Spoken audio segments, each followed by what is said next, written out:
Hi, and welcome back to the Michael Cohen Show on our continued journey to 250,000 subscribers. Come on, let's get there already. So that way I can say, nope, we're on our way to 500,000 subscribers. Listen, there's going to be a lot to talk about, especially over the course of the next month or so, because there's just so much going on every single day. So hit the subscribe button, watch, and share with your friends. Now, as we've been saying, no matter whether you like Donald Trump or not, on January 20th of 2025, Trump will be inaugurated as president. It's whether you like it or not, doesn't make a difference. All right. Americans chose Trump.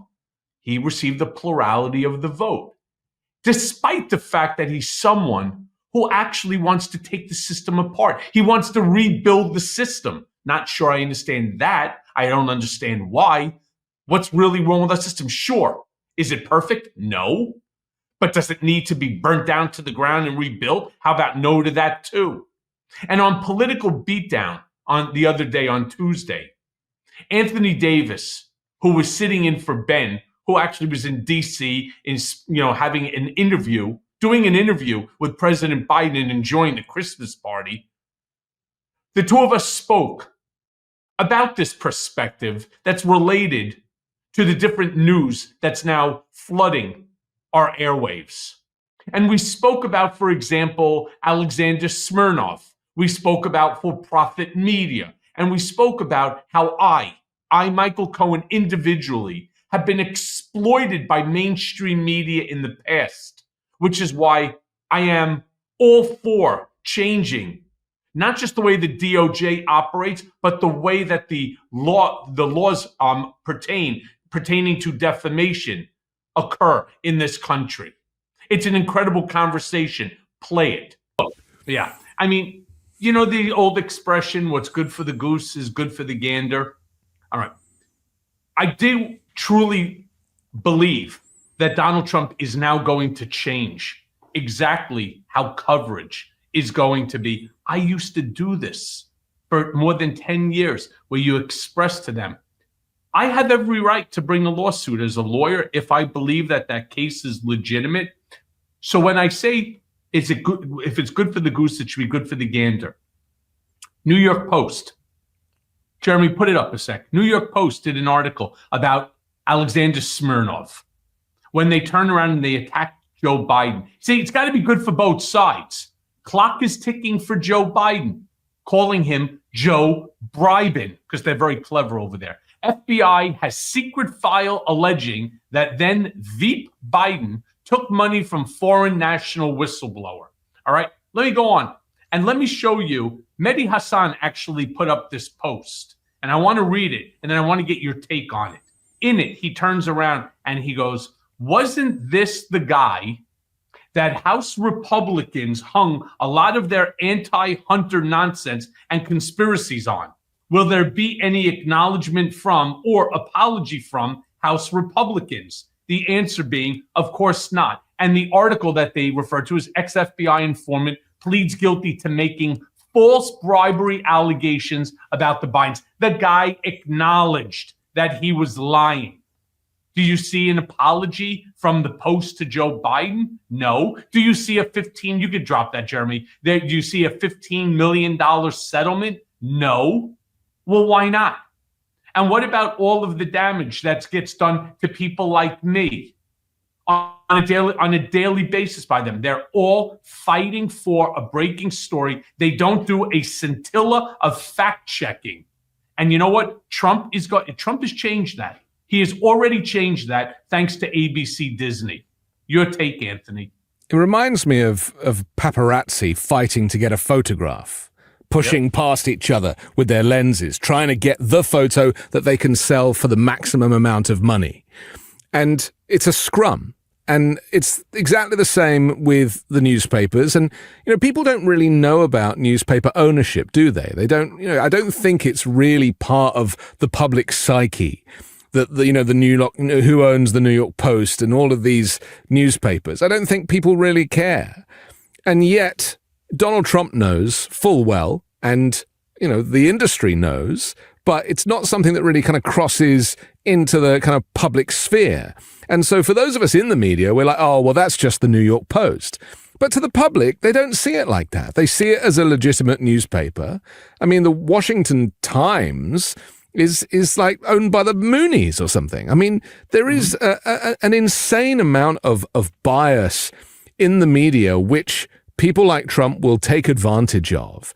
And so my personal feeling is that, for-profit media is always going to do this. We were having the conversation about for-profit healthcare at the moment after the shooting of the United Healthcare boss. At least that's ignited a conversation. When is there going to be a conversation about for-profit media that will ultimately, as you just said, put the headline out first and worry about the consequences later? Because to them, it's just revenue. It's only about revenue. Do you know there was an allegation that was raised that the $130,000 that was paid by me to Stormy Daniels, article came out by OAN, right-wing newspaper organization, that in fact it wasn't on behalf of Donald Trump, that it was I who had the affair, and Trump was covering for me because he's such a good friend. Wow. Now, let me be clear about something. OAN is the one and only news outlet that actually apologized to me and retracted the statement. And they did so because we threatened a lawsuit. And they're small enough. They needed to grow. They weren't one of these giant networks that is all powerful. They were just getting their foot in the door in the media landscape. That's right. And this is the problem. Again, I know this is going to sound strange, and my concierge doctor every day is literally calling and trying to push me to even speak to somebody, a therapist, because I have been literally abused with lies for over 6 years. I'm numb to it, or at least I try to give the projection of being numb to it. You can't imagine what it feels like to have something like this happen to you. Forget about one time. I'm talking about hundreds of times, day in and day out. Your face plastered all over the... Do you know when the whole bullshit on the Steele dossier came out, I turned around and said, I've never been to Prague. I even let a journalist by the name of Anthony Cormier, who at the time was with the Daily Beast, who actually is the one that put out the story first. I let him come and photograph my passport.